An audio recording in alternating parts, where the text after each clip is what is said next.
Now we will talk about gynecoid pelvis. It have the following bones: ilium, ischium, pubis, sacrum and coccus.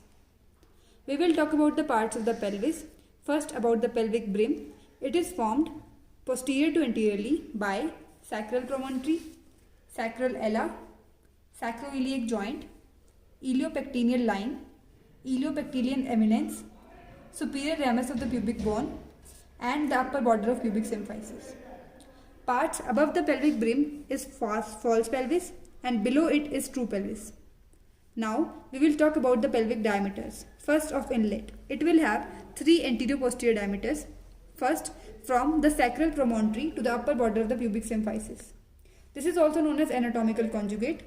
Second, from sacral promontory to the inner border of pubic symphysis, which is also known as obstetric conjugate. Third, from the sacral promontory to the lower border of pubic symphysis, which is also known as diagonal conjugate. Now, oblique diameters. It is from sacroiliac joint to the opposite side iliopectineal eminence. Left oblique diameter starts from the left sacroiliac joint and right starts from the right sacroiliac joint. Now, transverse diameter. It is from the farthest point on the iliopectineal line. Now, about the diameters of the cavity.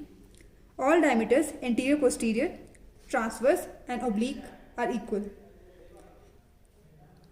Now, the diameters of the outlet.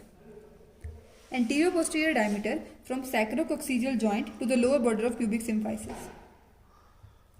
Oblique diameter starts from the sacrospinous ligament. It starts from the center of the sacrospinous ligament to the obturator foramen. Now, the transverse diameter, which lies between the two ischial spines of both the sides.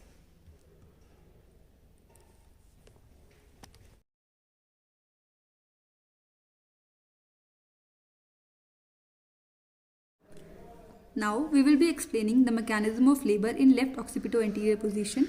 Occiput is at the left iliopectineal eminence. That is, sagittal suture lies in the right oblique diameter. Shoulders lie in the left oblique diameter. First, there is descent due to continuous uterine contractions and the fetus slowly goes down. Then there is engagement in which the biparietal diameter is entering into the pelvic brim.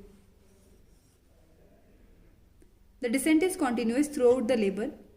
As the head of the baby touches the pelvic floor, it flexes. So now the diameter becomes suboccipitobregmatic. Also, the head is rotated anteriorly about 1/8 with the continuous contractions.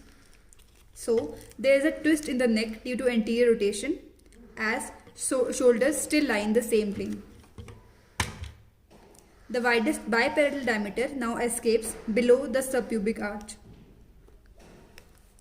This is known as crowning, after which head does not recede back.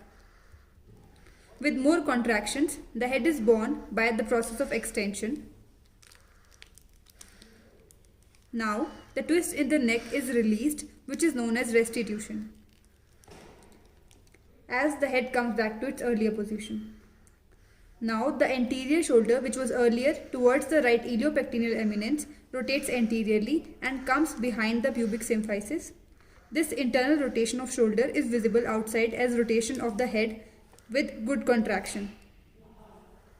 Anterior shoulder is born first, then posterior, then the whole body is delivered by the lateral flexion.